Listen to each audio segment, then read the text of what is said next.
talagang bumilib ako sa kanya. Marcoleta.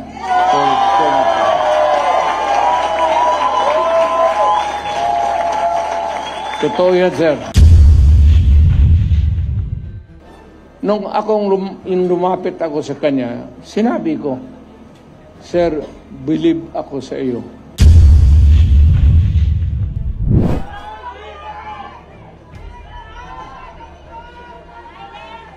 Alam mo, may sarili akong subject matters sa isip ko papunta dito. Problema, I just been handed baka ito at yung plataforma dito na lang tayo rin susunod. Baka ito yung mga issue na malapit sa tao, sa kanilang kahirapan o sa puso nila. Alam mo,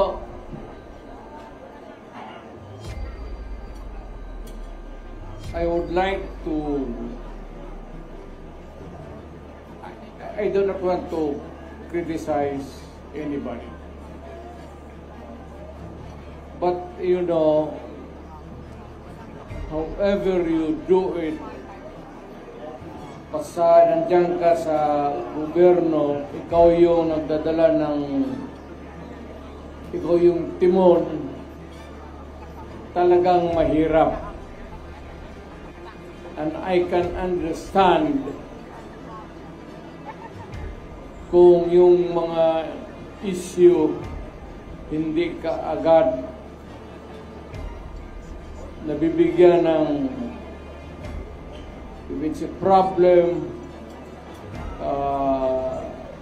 it would take time. But apparently, itong sa panahon na ito, patong,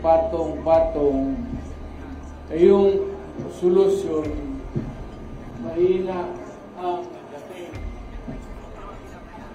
That is why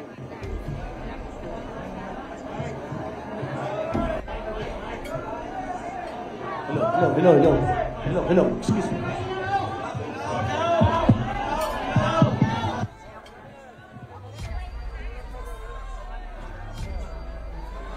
Check.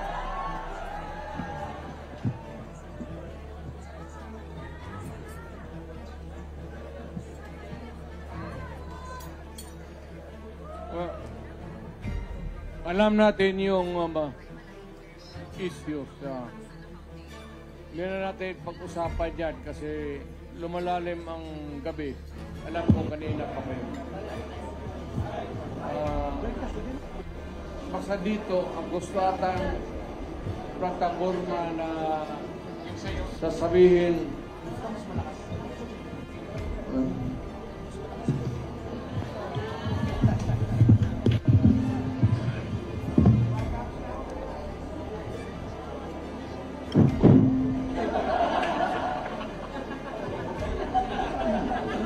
kalimutan ko ito nung well, sa madaling sabi, maraming issues. Hindi ko naman sinasabi na kaya natin kung tayo ang nandyan sa Malacanang. No, it's not that easy. I have been there. But the guy is simply taking his time to come up with the solution of the problem. So kagaya nitong bigas, which is really tumatama yan sa tiyan, pati sa puso ng Pilipino, hindi niya nakuha yung pinaka. Either is subsidized o whatever, but it goes on up and up And nahihirapan po ang Pilipino to cope up. Bukang hindi niya kaya na habulin yung presyo.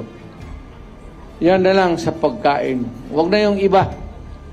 Pwede na natin yung graft and corruption. Nandyan yan eh. Baski anong klaseng administrasyon. Pero yung immediate, urgent need to solve is really itong kailangan ni baka ako kung sa panahon ko sinasabi ko total we are endorsing the candidacies of so many bright Filipinos dito sa atin. Baka not the magic one, but makuha nila kung paano talaga bigyan ng solusyon. It's either you import and go down or whatever, but you know, sad to say, the Philippines is agricultural based ang country natin. Ang ekonomiya natin is agriculture.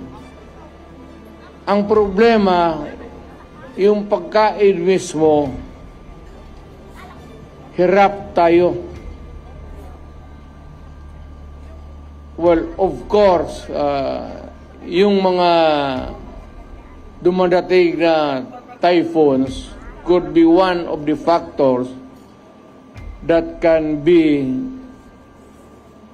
palagay na natin, hirap tayo maghabol. Alam mo, pag nasa gobyerno ka, ikaw yung nagdadala, you cannot give promises. Panay na lang ang pangako mo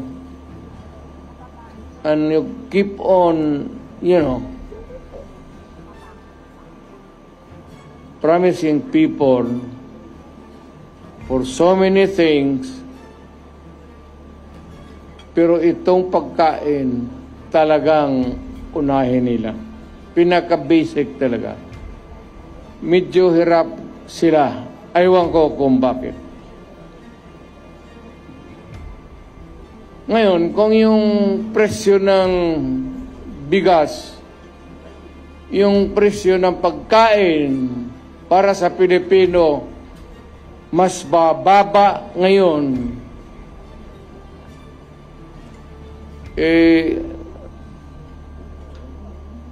noong panahon na umupo si Presidente, kung mas mababa ang presyo ngayon ng pagkain, iboto natin yung mga kandidato niya. Nakikita mo naman, talagang almost hindi na kaya. Hindi kaya ng tao. Ngayon, kung mas madali maghanap ng trabaho ngayon sa panahon niya, then doon ka sa kanya, doon sa administrasyon. Kung sa panahon na ito, kung pante ka na maglakad, na walang takot, nakakapagpasyal ka, baski saan, wag mo nang bitawan si Marcos. Piliin mo na yung kandidato niya.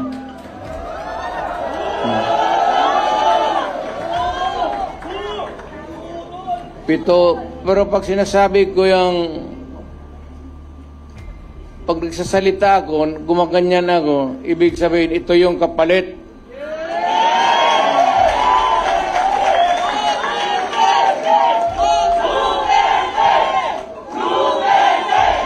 If it's easier for you to find employment or jobs now, than before. Did go for Marcos. Yan ang sabihin ko na medyo basic na hindi nila mahabol. Ngayon, kung bas minus yung droga at krimen ngayon kaysa noon, panahon niya, pag-upo niya, naabutan pa niya yung, yung pinapairal natin na law and order. Kung kaya niya ito, kung kaya niyang putang ina.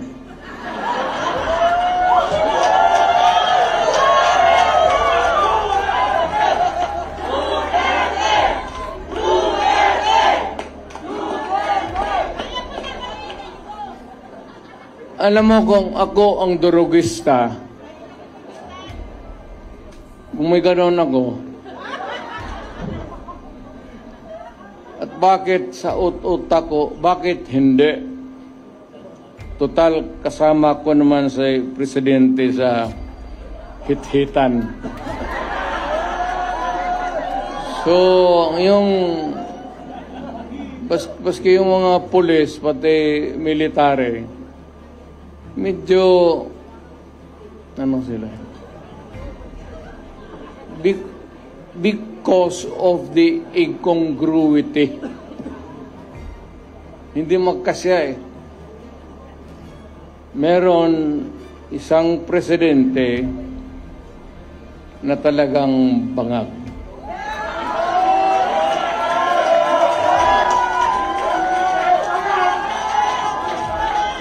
Hindi naman buang, pero yung bisyo ng droga, long term yan. Maging ulol si Marcos,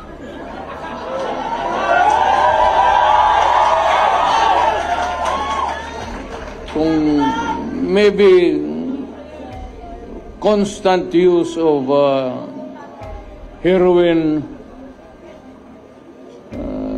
aabot pa siguro siya ng 80. Pero pagdating sa panahon na yan, hindi na siya gumagalaw. Either nakatindig lang yan sa kwarto niya o natutulog. Ganito na lang. Marami tayong problema. I think the Marcos government has fallen short of the expectations. Ako, hindi ko ma-compare kasi pwede kong sabihin, mas mabuti siya ngayon kaysa aking panahon. I can even concede na ganon ang nangyayari. Pero it would not be a good reason for you to solve the problem just because you're doing right, more rights than the wrong ones that the other guy had committed in the past. Na ibig sabihin niya, kung sabihin, wala yun si Duterte, mahina kasi ganun. Okay. But it's not me. It's the Filipino people. Ang tignan mo ang Pilipino, huwag kang magturo dyan sa mga kalaban mo, kagaya ko, kasi ako, hindi na ako kandidato. Ngayon, kung mag-usap tayo, ang pag-usapan natin kung ano ang mga tao na pwede nating gawin na makatulong sa atin, mailagay dyan sa Senado para paski batas na lang ang habulin natin or a policy that is enunciated by Congress, particularly about the drug problem and itong ekonomiya. Itong ekonomiya, mabigat to. Walang bright dito. But at least naman yung sabi ko pagkain, sana mahanapan nila ng paraan. Talagang tumataas eh. Kaya I don't know how it operates now, but if you continue to practice democracy, kailangan nandyan even to persuade any sitting government to do what is right. So, nakikita ko si Philip Salvador, ang naalaala ko sa kanya, artista siya. Mahusay na artista. Kaya idol ko siya, yung mga sine niya, pinapanood ko. Tinitignan ko siya kung paano niya yakapin yung mga babae at paano niya nakalikan.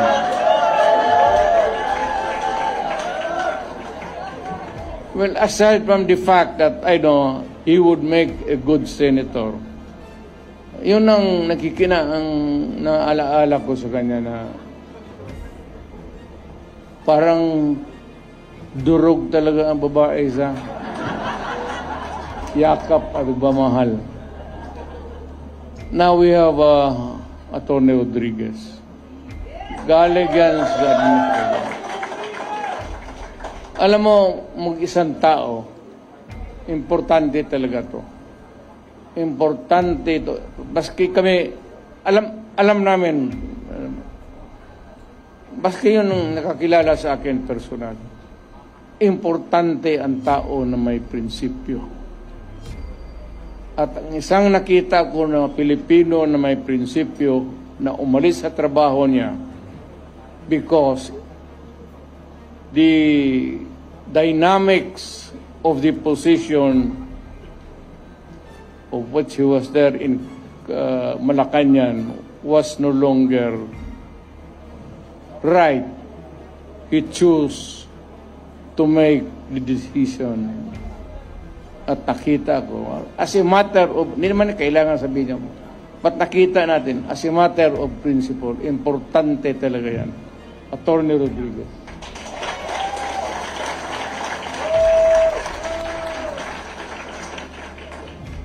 Itong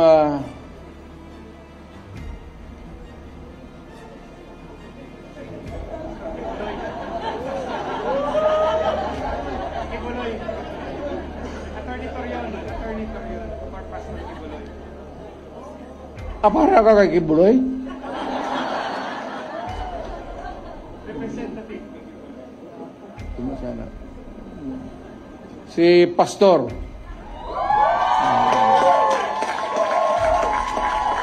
At least kung maghanap ka ng tao na kandidato, kung manalo at makaupo dyan as a senator, who has the moral values, pati marunong bright. Talagang bright yan si Pastor.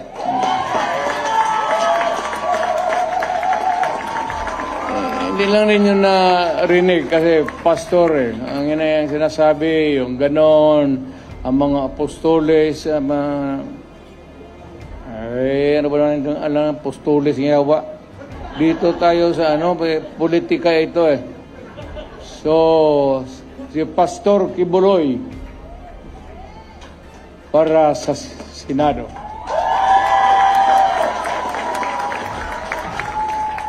Itong tao na itong sunod na sinasabi ko, humahanga talaga ako sa integrity pati yung utak. Abogado, pareho kami abogado Puto pa nagsalita ito. Hindi ko naman kilala to, but yung the constant exposure sa TV, parang natauhan ako. Magaling to ah. Alam niya, sinasabi niya, pati tatanong-tanong ako, talagang is one of the upright na tao na bira mong makita ng ganun. Yung mga bright na karihan kasi ng mga bright, mga gago eh. Haloan nila yung trabaho nila ng kagaguhan. Alam mo, ako talaga, it was I who sought him. Ako naghanap sa kanya para makilala ko siya. Talagang bumilib ako sa kanya. Marcoleta.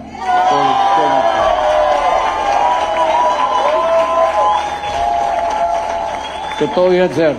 Hindi kita alam niya, hindi niya. Nung lumapit ako sa kanya, sinabi ko, Sir, believe ako sa iyo. Diretso, alam niya. Alam talaga niya. So, kailangan natin sa Senado. Ngayon, marami kasi sila, ano dapat ang gawin natin? Patayin natin yung mga senador ngayon para mabakante.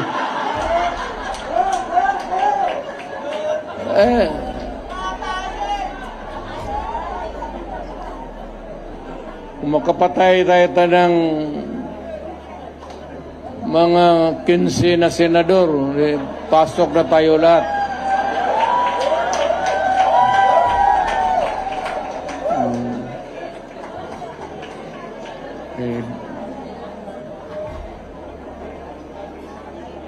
Pero kawawa naman. Pero nakakainis kasi yung, hindi naman lahat. Pero, sabi nga, talking of opportunities, the only way to do it is to pasabugin na lang natin yung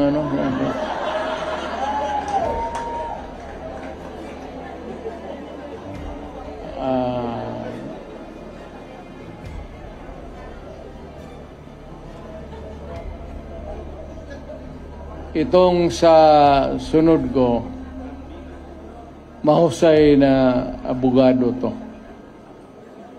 He's a practicing lawyer and is really very bright. Marunong talaga to. Marunong sa lahat. Abogado, sa trial,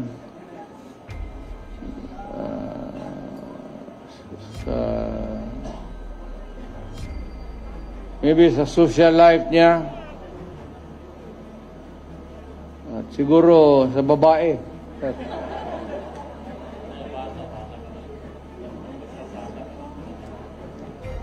Huwag mong kalimutan yan, sir, kasi yan ang pagbubabata talaga sa iyo. Totoo yan.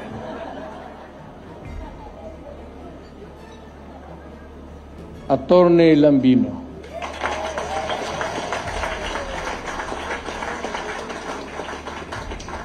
Hindi ko na kailangan. Siya dapat magpakilala sa akin. Baliktad. Hindi ko na kailangan ibandera. Kasi ako mismo gusto ko na siya ang mag-introduce sa akin pabaliktad. Hanga talaga ako nito. Noon siguro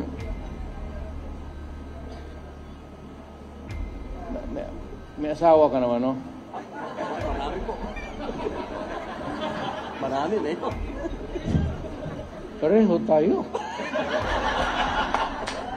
Kaya ka nang kalitsi-litsi ang buhay na.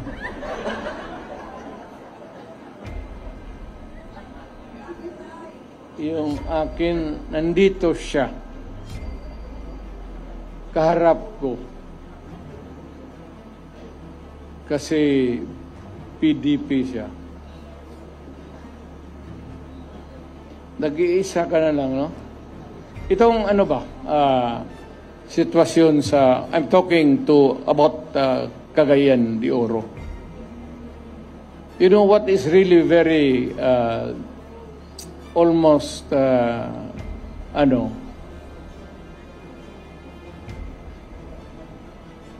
sad, itong PDP was a creation of the politicians mainly dyan sa Cagayan de Oro, Oriental, Misamis.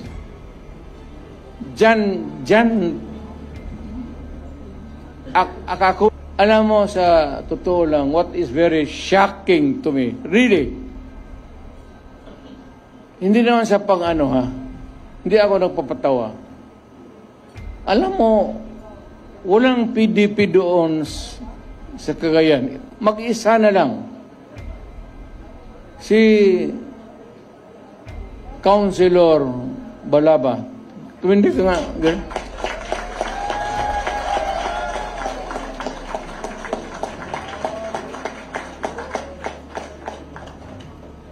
Kaya kailangan alagaan natin ng husto ang political ang wala ng PDP doon. Siya lang, babae pa. Mabuhay ka, Girly Balaba.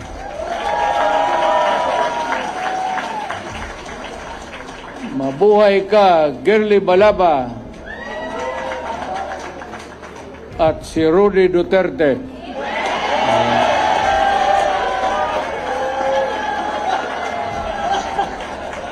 Wala mang Malaysia yan. Gusto mo, idagdag din yung mga pangalan ninyo. Sino? Girly Balaba. Sino? Taas kamay. Huwag na. Tama yan. Huwag na kayong mag-ambisyon.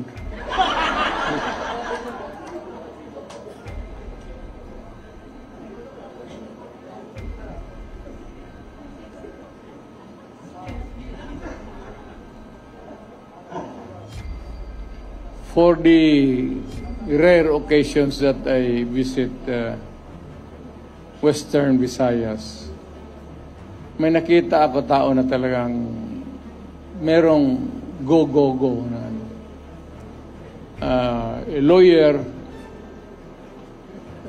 almost to the point of impatient. Ano ba tawag na? Basta nakita ko yung gusto talaga niya mag-survey sa tao. At minsan very long time ago, hindi ito noon pa, may ambisyon siya. Not necessarily yung pagkamayor ngayon. But I heard him talk about politics and his keen interest na nakikita ko yung pagsasalita niya. So, nung nakita kami few days before the filing, I passed by Bacolod. Nagkita kami. At nakita ko yung I remembered his intelligence, his talent, and sabi ko, matagal na rin walang senador talaga ang Western Visayas. I would like to endorse him and for you to vote for him so that yung mga taga-Western Visayas na kapatid natin, bigyan natin. Huwag tayo magsabi Ilonggo, Ilocano. Skip that thing. It's not proper anymore. Kung magsabi ka Ilonggo ako, gano'n, do not talk about your tribe. Just talk about who you are at Pilipino ka at anong kaya mo. At ito talaga, kaya niya maging senador. Attorney Hinlo.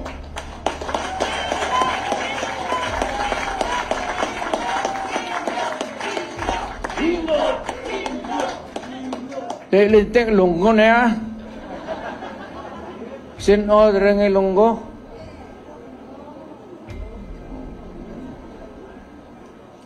Teka, padakon mo na si, para may, hindi naman sa pang ano. It's not because I'd like to, gusto ko rin talaga na may representation ng Western Visayas. Dapat lang. Magpapanalo tayo ng, para, alam mo, magkakapatid tayo. At yung Pilipinas, hindi mo nang sabihin na magpatakbo ka, lahat taga Davao lang. Ano, it ain't that way. Kung naging presidente ka na, gusto mo i-distribute yung position para well represented yung ating bayan. Mag-usap tayo doon, Ilonggo, Ilocano, Waray, Igorot, para lahat. So, itong sunod,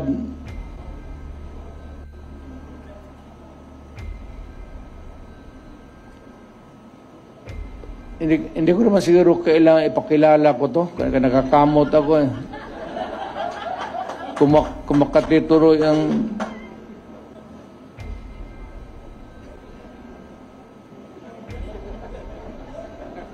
may pera ka bong?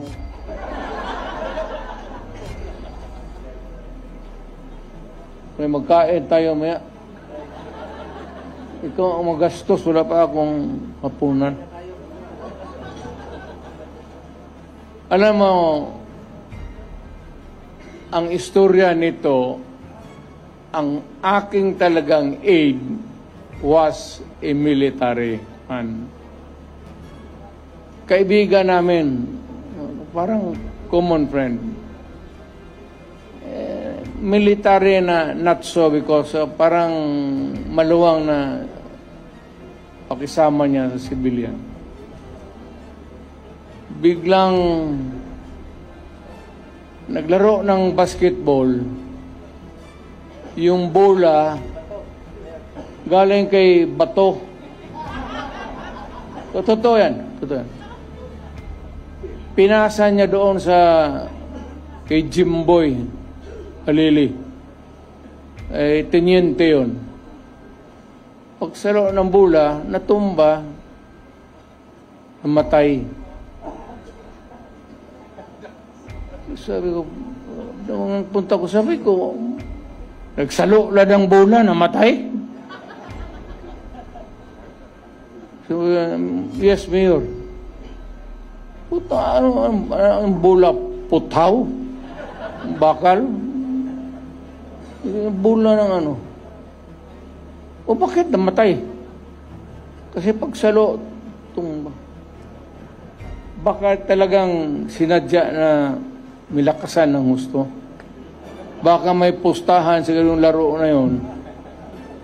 Galing kay bato yung bola eh.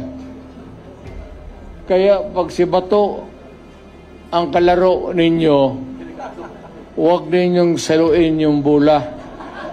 Hayaan mo, tumakilid ka lang palawa. Kasi doon namatay. Hindi ako nagpapatawa. Yun talaga ang nangyari. Doon natumba kaya ako. Minsan yung nag-iisip ako kung patakbuhin ko ba ito si Bato o hindi.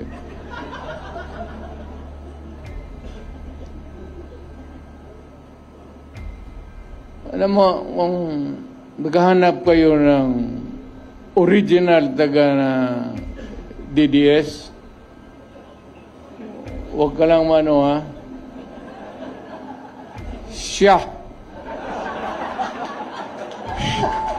Yan.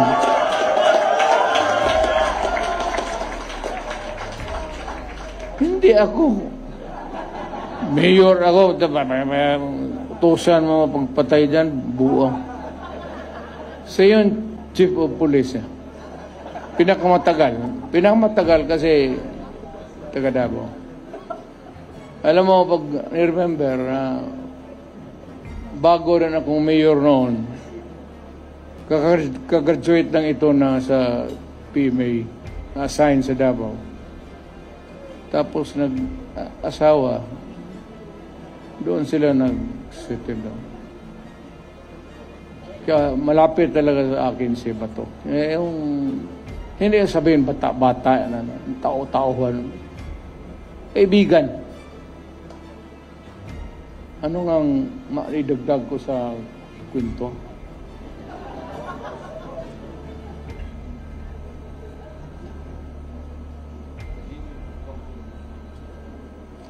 Minsan itong mga putang inang kriminal,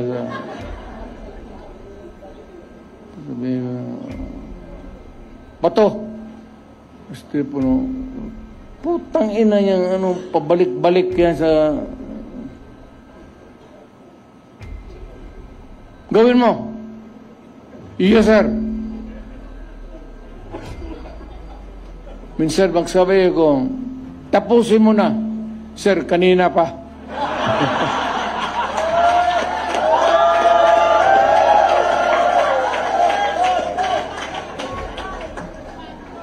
Sa harap pa naman ng, alam mo, sa totoo lang, magprangka-prangka, walang sundalo na hindi pumapatay.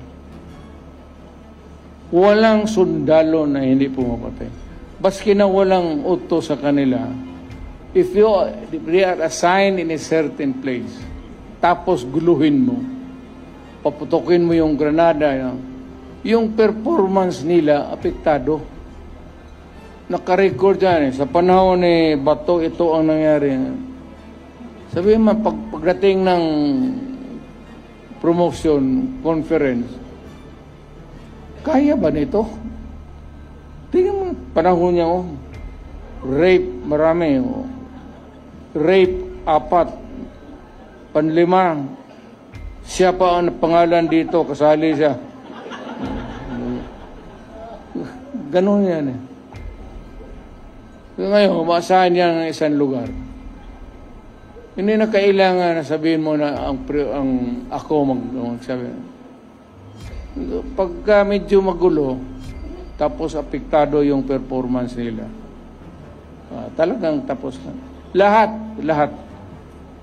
yan, walang lahat, as lahat. Baka kayo.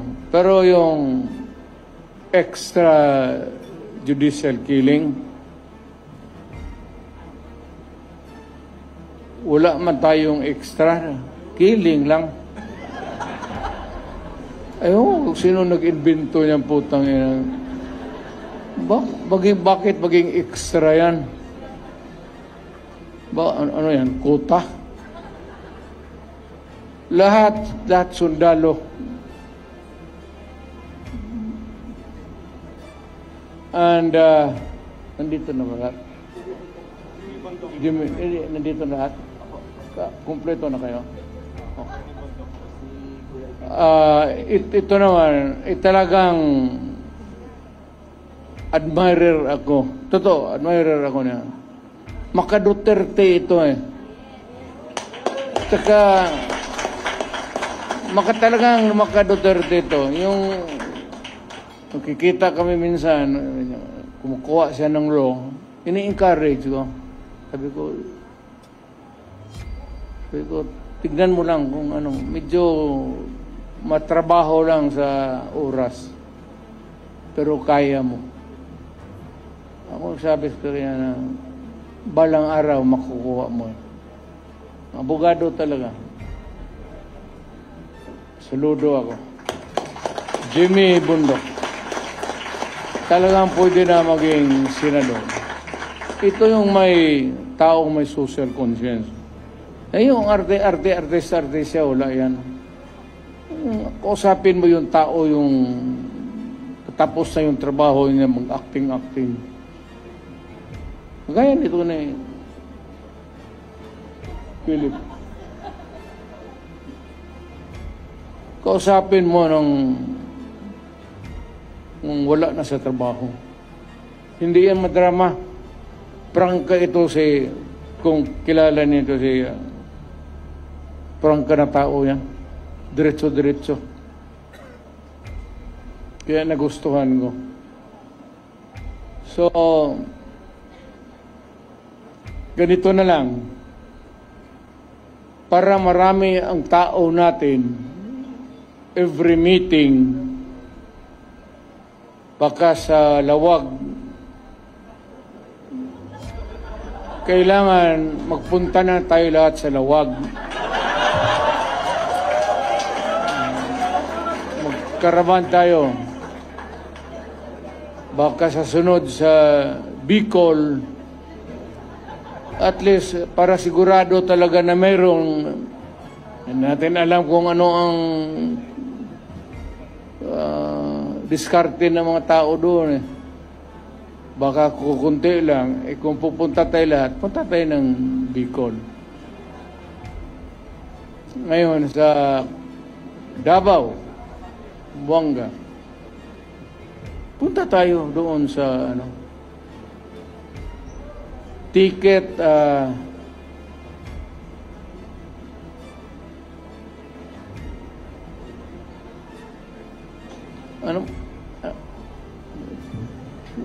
ito si Jun Ibasco. Ito yung pinakautak ko talaga.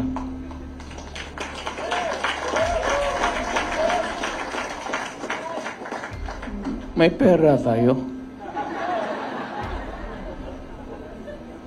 Alam mo, wala tayo talagang pera. Last minute, ambag-ambag lang kami. Ano ba sa Tagalog yan? Contribute na ko yan. Si Robin. Pero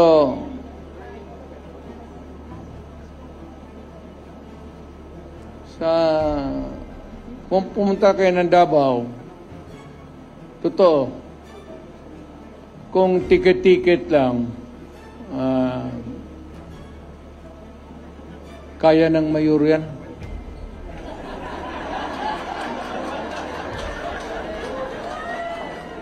Ipasa mo lang yan doon sa mga negosyante. Doon sa mga Chinese community na may ara. Kaya ito. Pero wag kayong yung isang flight na puro Duterte talaga.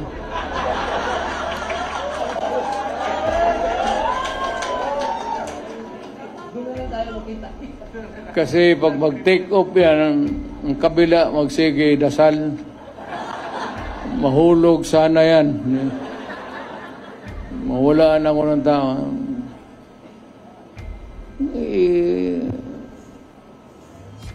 Intervals, intersperse.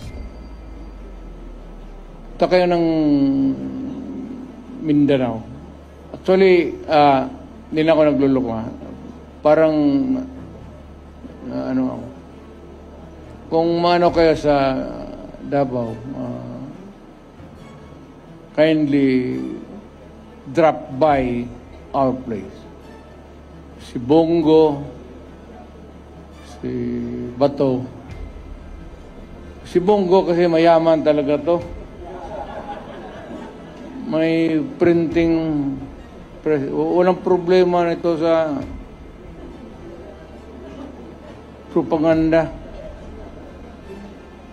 Pinakamalaki yan sa Mindanao. Printing press niya. So, kung sabihin mo lang na kalahati nito, kaya niya. Kaya niya. Sagutin mo na, Bong. Huwag kang mahiya. But seriously now, magabi na. I'd like to remind again everybody that, the democracy was really conceived by our forefathers to be one that is really working. Kaya nga may demokrasya because there is a periodic election. The president You are served there for about 6 years, then alis ka, another one. And for the mayor and the rest of the officials of government. Talagang elected. Mabuti yan eh. So it is intended, ang mahirap kasi, may mga, yan, baski sa ating grupo, lalo na yung magdala-dala ng armas, tapos walang mangyari niya. Sisirain lang ang bayan natin yan. Look for somebody na talagang would stand for what is right and what is really just. Yan ang hinahanap natin. Palagay ko, kilala ko lahat itong mga tao na ito. Walang ano ito. At least may, lalo na ito si Tony Marcoleta. Parang pare ito eh. Ito. Nagkamali ito ng trabaho. Nagpare ay sana ito pero iglesia kasi pastor na lang. Ito magsalita ito, totoo. Nakikinig ako dito.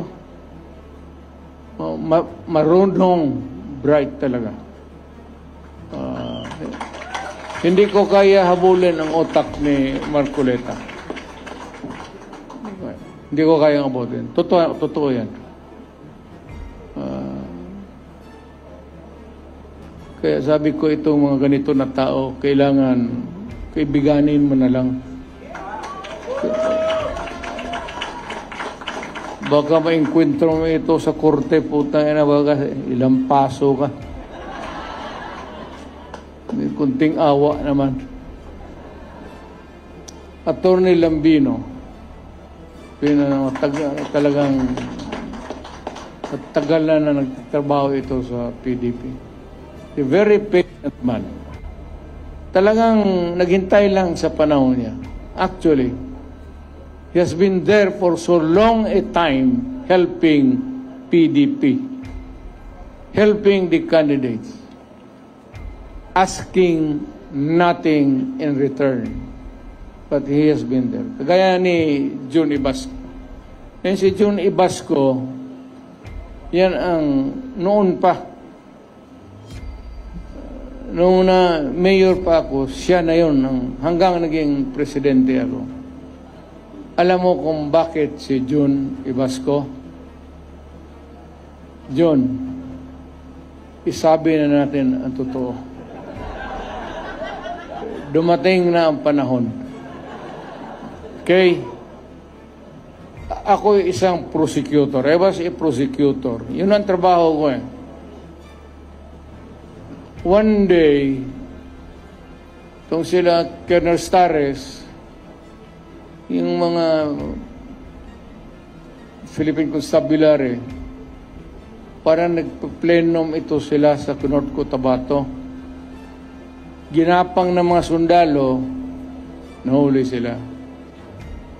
So ako yung fiscal ina-assign pagka ganun. Takot ang takot yung,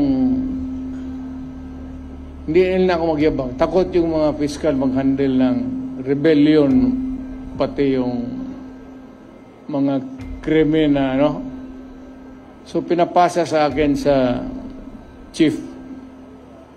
So ako nag-iimbestiga. Sabi ng na may nahuli daw marami. May madre pa ata natsambahan.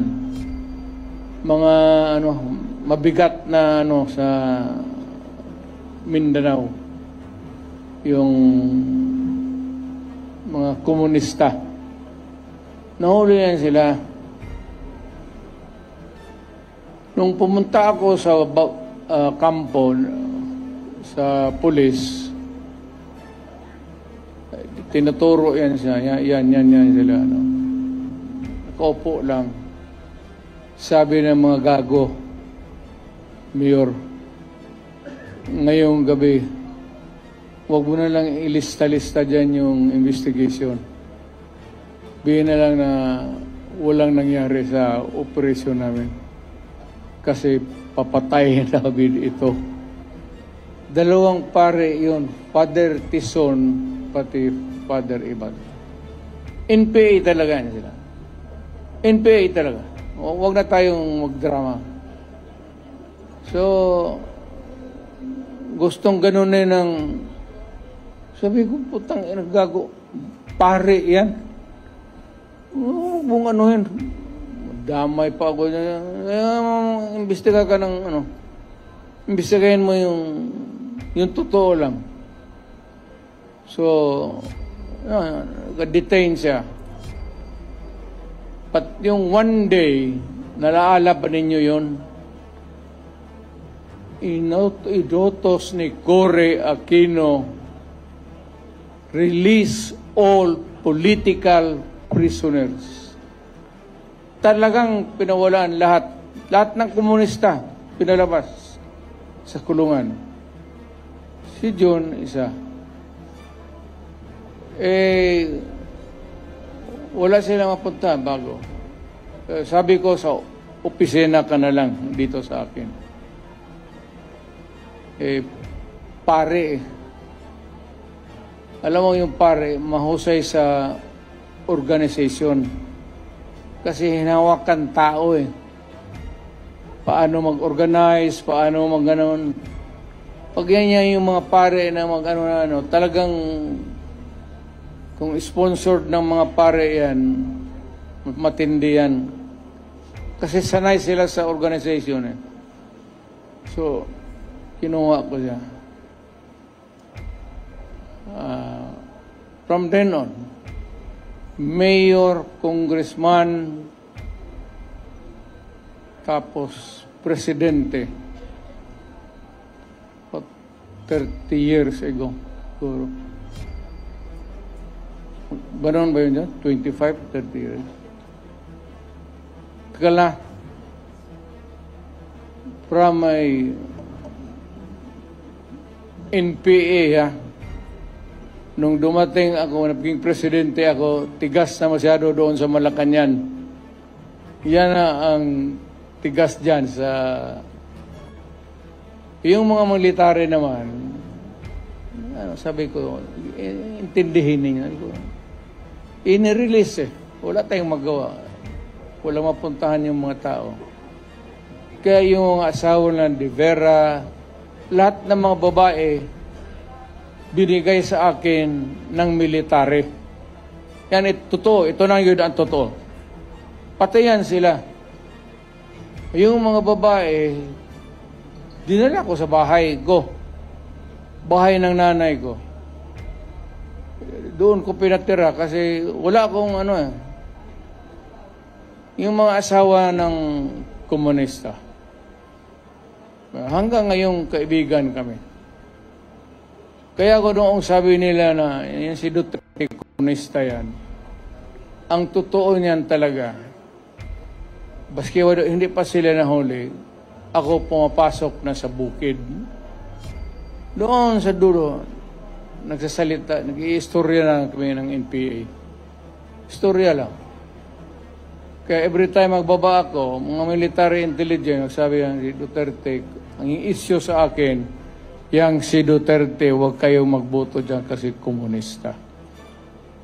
Sinabi ko doon sa mga taga Davao, kung maniwala kayo, ito yung istorya ko. Ngayon, ayaw ninyo maniwala, huwag. Sinabi ko sa ang totoo. So si John, tangan-tangan ko yan hanggang ngayon. Mahusay sa organization. Kaya kung saan-saan ako papunta, bit-bit ko yan kasi wala kang problema dyan. Ano ganyan yung pare, marunong mga Katoliko, ito organize tayo, mga ito, ganon-ganon. Mahusay yan sila magdala. Kaya, medyo lamang tayo ng konti dyan sa habulan ng isip. So, ganito, siya yung utak talaga. Siya yung sa akin. Wala naman, sanay na kami. siya na yung mag-spacing sa kampanya. Pero hindi ako maka-attend sa lahat ng rallies. At only yung medyo mabibigat, Cebu, medyo lawag siguro.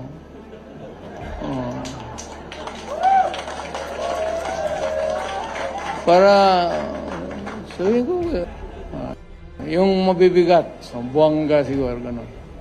Nandoon ako, pero hindi lahat kasi, una-una, sa totoo lang, wala tayong pera. I cannot sustain a campaign na yung diretso-diretso na maybe even sa katawan ko, hindi na rin. Alam mo yung eroplano, hindi ba niyo na pa? Ako, piloto ako when I was young. Naglilipad ako ng eroplano. Pero ngayong matanda na ako, paski yung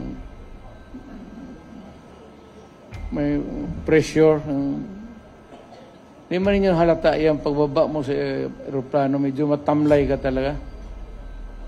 Ganun, hindi ko na kaya. Pero sa mga big rallies, I will be there to bigyan natin kay Junian. So, dito tayo magsunod kay Junian. Siya yung I trust him to do the job. So, siya yung magbigay ng program.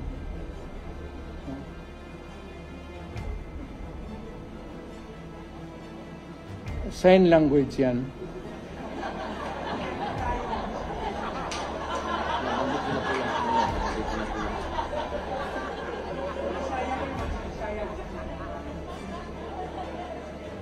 Kung ano yan?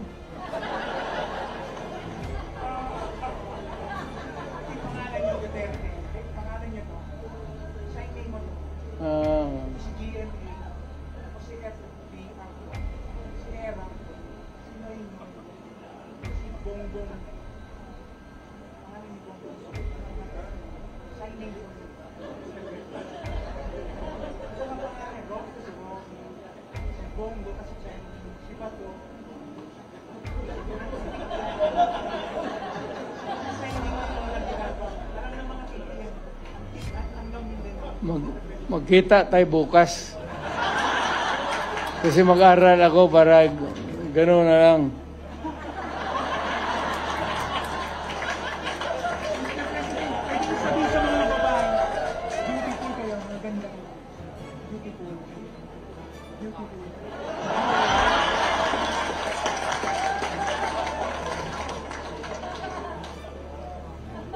Nehen Pioliang.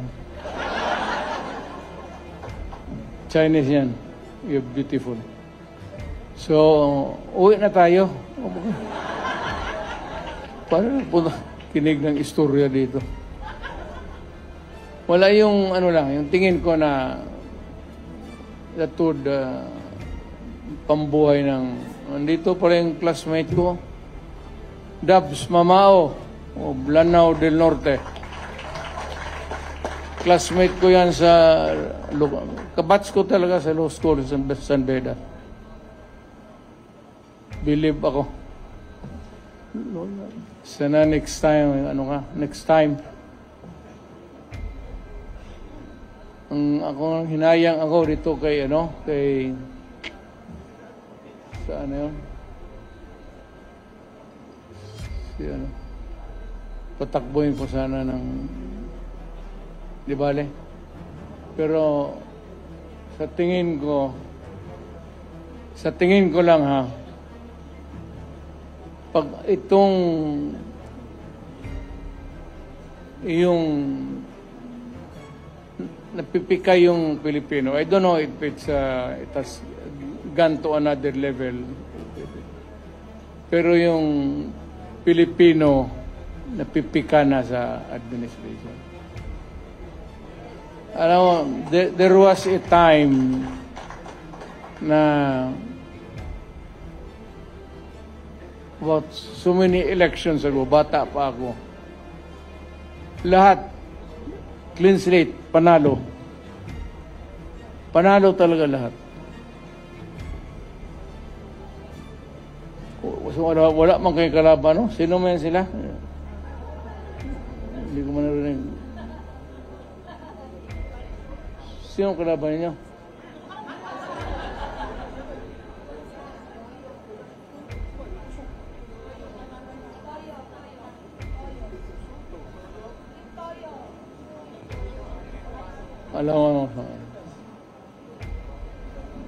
Alam ko na pipika ang Pilipino ngayon. As of now, hindi, not hatred or anger.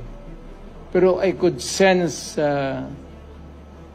nandyan ako sa napipika na ang tao. Kaya yung sentimento ng tao, papasok yan sa utak nila habang nagbuboto, patay. Haros tayo lahat, clean slate. Partido ng Pilipino. Totoo yan. Yung ng tao ngayon, ang tao, hindi naman sa galit. I don't know if it's, I would not want to raise it to the level of anger or hate. But sigurado ako na ang Pilipino napipika na. Either failed promises or whatever. Kaya pagdating ng, kung nasa isip pa yan ng Pilipino, malas na. Wala, swerte natin.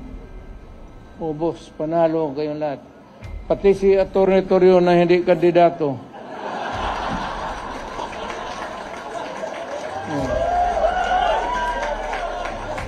Ilagay nila yung pangalan mo.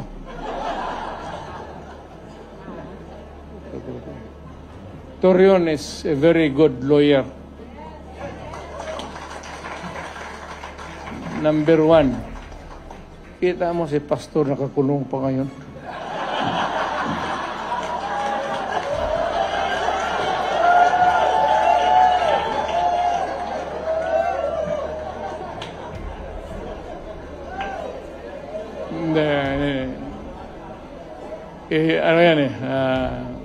There's more to it than meets the eye.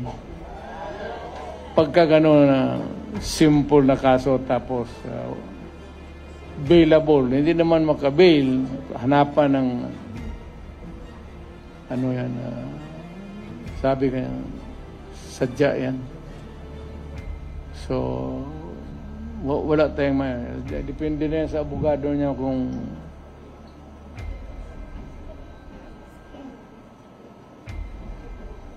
nakakabisita ba? Magbisita ako. Magbisita ako kay Pastor.